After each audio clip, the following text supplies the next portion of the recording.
दोस्तों आज मैं ऑफ स्प्रिंग मूवी को एक्सप्लेन करने वाला हूँ। अगर आपको ये वीडियो पसंद आए तो वीडियो को एक लाइक जरूर कर देना। Now let's explain this movie. कहानी की शुरुआत में हमें कुछ मिसिंग बच्चों के न्यूज आर्टिकल्स दिखाए जाते हैं जिनका आज तक कुछ पता नहीं लग पाया होता है कि वो लोग कहाँ हैं। फिर एक आर्टिकल दिखाया जाता है जिसमें एक पागल आदमी के गुम होने की खबर होती है। फिर हमें एक फैमिली दिखाई जाती है जिसमें एक कपल होते हैं जिनका नाम डेविड और एमी होता है और उनकी छोटी सी बेटी मेलिसा।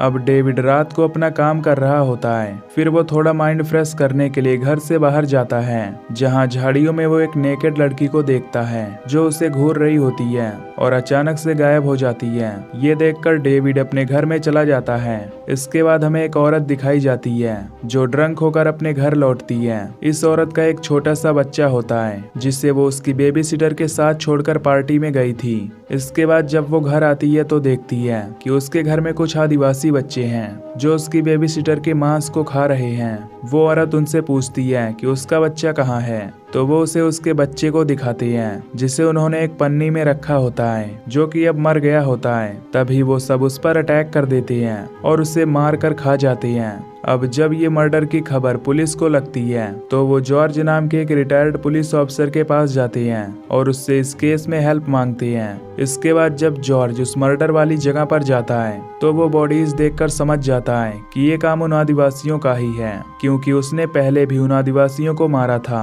जब वो सर्विस में था। वहाँ पर एक डॉक्टर उन बॉडीज की जांच करता है और बताता है कि इनकी बॉडीज को खाया गया है और इनका दिल निकाल लिया गया है। इधर डेविड और एमी यहाँ खुशी के साथ रह रहे होते हैं। तभी एमी डेविड को बताती है कि आज दोपहर 2 बजे उसकी फ्रेंड क्लेयर अपने बेटे ल्यूक के साथ उनके घर आने वाली है क्योंकि वो अपने अब्यूजिव पति स्टीवन से परेशान है। ये सुनकर डेविड उसे बताता है कि कल रात झाड़ियों में उसने एक नेकेड लड़की देखी जो उनके घर की तरफ ही घूर रही थी।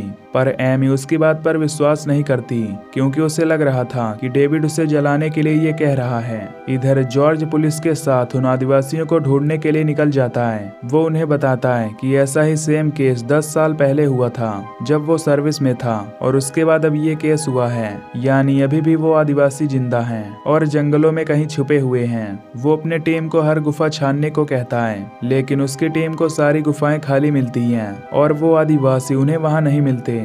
फिर दोपहर में क्लेयर अपने बेटे ल्यूक के साथ अपनी दोस्त एमी के घर आती है और उससे बताती है कि उसके पति स्टीवन ने उसके क्लाइंट के पैसे मारे हैं और पकड़ा भी गया है जिसकी वजह से उसने बैंक से लोन लिया है। वो ना ही ल्यूक की फीस पे कर पा रहा है और ना ही घर के खर्चे चला पा रहा है, इसीलिए उसने उससे डाइवोर्स लेने का फैसला किया है। जब ल्यूक बाहर खेल रहा होता है तो डेविड उसे दूरबीन यूज करना सिखाता है। फिर ल्यूक उसे लेकर वुड्स में जाता है। तभी उसे पेड़ों के ऊपर एक वुड हाउस दिखाई देता है। ये देखकर ल्यूक उसके अंदर जाता है जहां उसे बहुत सी हड्डियां मिलती हैं, यानी कि वो घर जरूर उन्हीं कैनिबल्स का था। इधर एमी और क्लेयर बात कर रहे होते हैं। तभी वहां स्टीवन का कॉल आता है जो एमी को कहता है कि वो रात को उसके घर आने वाला है अपनी वाइफ और बेटे को लेने के लिए। ये सुनकर क्लेयर काफी डर जाती है कि अब वो उसके साथ क्या करेगा, इसीलिए डेविड उसकी प्रोटेक्शन के लिए पुलिस के पास कॉल करता है। पुलिस ऑफिसर उससे कहता है कि किसी को भी अपने घर के अंदर मत आने देना क्योंकि इस टाउन में कुछ भयानक मर्डर्स हुए हैं और इसी केस के लिए पुलिस की सारी टीम छानबीन करने में लगी हुई है, इसीलिए वो उन्हें प्रोटेक्शन नहीं दे सकते।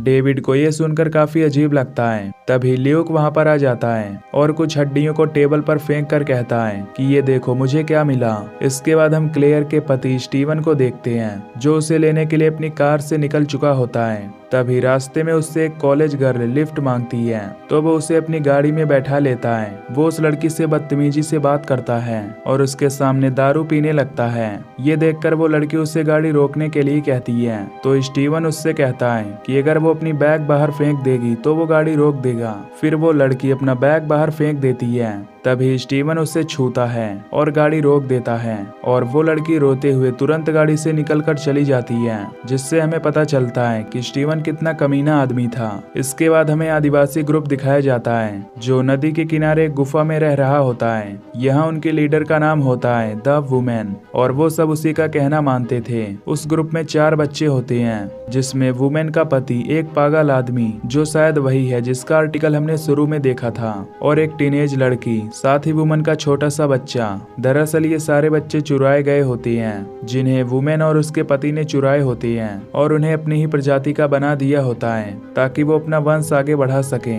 और वो छोटा बच्चा वुमेन का रियल का बच्चा होता है। तभी वुमेन अपने पति से अपनी भाषा में कहती है कि उनका बच्चा शापित है, इसलिए वो इंसानों को खाते हैं और उन्हें चुराए गए बच्चों से पावर मिलती है ताकि उनके रियल बच्चे का कर्ज कम हो और इसके लिए उन्हें और भी बच्चे चाहिए होंगे।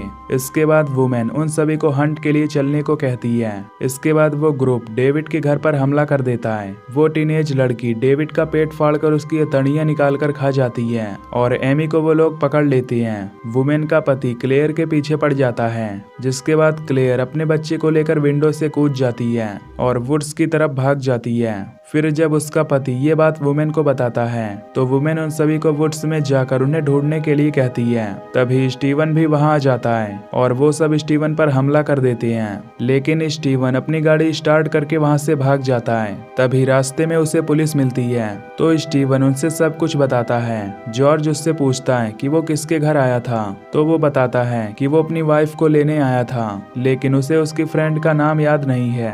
फिर पुलिस उसे वो घर दिखाने के लिए कहती है तो वो वहां वुड्स में भाग जाता है। इधर ल्यूक अपनी माँ और मेलिसा को लेकर उसी वुड हाउस में जाता है जो उसे मिला था। तभी क्लेयर वहां से देखती है कि वो आदिवासी एमी को घसीटकर अपने साथ ले जा रहे हैं। ये देखकर वो ल्यूक को मेलिसा का ख्याल रखने को कहती है और खुद बाहर एमी को बचाने के लिए चली जाती है। तभी वुमेन का पति उसे पकड़ लेता है और उसके कपड़े फाड़कर उसे मारता है, जिससे वो बेहोश हो जाती है और वो उसे उठाकर अपने साथ ले जाता है। इधर पुलिस डेविड के घर जाती है और उसकी डेड बॉडी देखती है। तभी उन्हें छानबीन से पता चलता है कि डेविड की बेटी और वाइफ दोनों गायब हैं। ये देखकर वो उन्हें ढूंढने के लिए वुड्स में निकल जाते हैं। तभी वो कैनिबल बच्चे उन पर हमला कर देते हैं, जिससे वो सब मारे जाते हैं, लेकिन इस बीच वो उनमें से एक कैनिबल बच्चे को मार देते हैं। इसके बाद वुमेन उन सब की गन ले लेती है और एक बच्चे को उस मरे हुए बच्चे को उठाकर नदी के पास ले जाने को कहती है और वो सब वहां से चले जाते हैं, लेकिन जॉर्ज अभी भी जिंदा होता है। इधर ल्यूक उस वुड हाउस से देखता है कि वो आदिवासी उसकी माँ को उठाकर ले जा रहा है तो वो मेलिसा को वहीं पर रख देता है और उस आदिवासी के पीछे जाता है।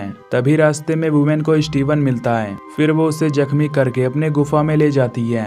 वुमेन का पति भी क्लेयर को लेके वहां आ चुका होता है और एमी भी वहां मौजूद होती है और ल्यूक ये देख लेता है कि वो आदिवासी किस गुफा में गया है। इधर जॉर्ज को होश आता है तो वो अपनी गन लेकर उनकी गुफा की ओर जाता है, उनके पैरों के निशान को फॉलो करते हुए।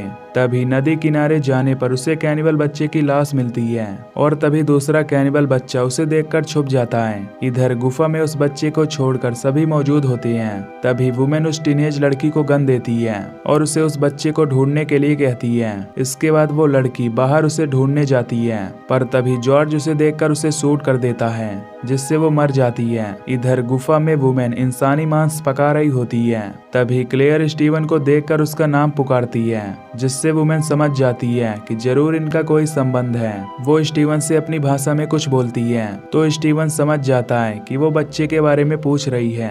ये देखकर स्टीवन इशारे में कहता है कि क्लेयर को खाओ, तभी वो बताएगी कि वो बच्चा कहाँ है। वो सब क्लेयर के पास जाते हैं और उसे कच्चा ही खाने लगते हैं। तभी वो आदिवासी आदमी उसके टांगों के बीच में भी खा जाता है। क्लेयर दर्द से चिल्ला रही होती है तो ये देखकर एमी वुमेन के छोटे बच्चे को उठा लेती है और उसे पटकने की धमकी देती है। इधर जॉर्ज को ल्यूक मिल जाता है। फिर वो उसे उन कैनिबल्स की गुफा दिखाता है। इधर गुस्से में एमी वुमेन के बच्चे को जमीन पर पटक देती है, जिससे वो गुस्सा हो जाती है और वो सब उसका गला काटने ही वाले होते हैं कि तभी वहां पर जॉर्ज आ जाता है और सभी आदिवासियों पर गोली चलाता है, जिससे वो सब मारे जाते हैं। लेकिन इसी बीच जॉर्ज को भी एक आदिवासी मार देता है और स्टीवन वहां से भाग जाता है। इसके बाद एमी क्लेयर को लेकर वहां से बाहर निकल जाती है। तभी कुछ देर बाद हम देखते हैं कि वुमेन अभी भी जिंदा है और वो पागल आदिवासी भी जिंदा है। इसके बाद वुमेन अपने मरे हुए बच्चे की बॉडी पर कुछ फूड रखती है और उस पागल आदिवासी को लेकर वहां से चली जाती है। तभी रास्ते में उसे स्टीवन मिलता है तो वो स्टीवन का सर एक हैचेट से काट देती है और उसका दिमाग खाने लगती है। तभी वो पागल आदिवासी वुमेन का चाकू चुरा लेता है और उसे खिलौना समझकर वुमेन के पेट में घुसा देता है। फिर वुमेन उसका गला दबाकर उसे मार डालती है और जंगल में चली जाती है। इधर हम देखते हैं कि वो आदिवासी बच्चा जिसे लेने के लिए वुमेन ने उस टीनेज लड़की को भेजा था, वो वुड हाउस में पहुंच जाता है जहां वो मेलिसा को देखता है। इधर पुलिस एमी और क्लेयर के पास आ गई होती है और ल्यूक उन्हें बताता है कि वो जानता है कि मेलिसा कहाँ है, इसलिए वो उनके साथ आए। फिर ल्यूक उन्हें उस वुड हाउस के पास ले जाता है और वो खुद ऊपर उसके अंदर जाता है। तभी वो आदिवासी बच्चा उस पर हमला कर देता है, लेकिन ल्यूक उसकी हैचेट छीनकर उसकी छाती में घुसा देता है, जिससे वो मर जाता है और मेलिसा की जान बच जाती है। इसके बाद हमें गुफा में दिखाया जाता है जहाँ वुमेन का बच्चा अभी भी जिंदा होता है और मुंह चला रहा होता है, यानी कि बड़ा होकर वो भी एक कैनिबल बनेगा। और ये मूवी यहीं पर खत्म हो जाती है। तो दोस्तों इस फिल्म के 2 पार्ट्स और हैं, अगर आप नीचे कमेंट करोगे तो मैं उन्हें भी जल्द ही एक्सप्लेन कर दूंगा। तो अगर आपको ये वीडियो पसंद आई हो तो वीडियो को लाइक और चैनल को सब्सक्राइब कर देना। बाकी मैं मिलूंगा आपसे नई वीडियो में। Till then take care, love you, bye bye.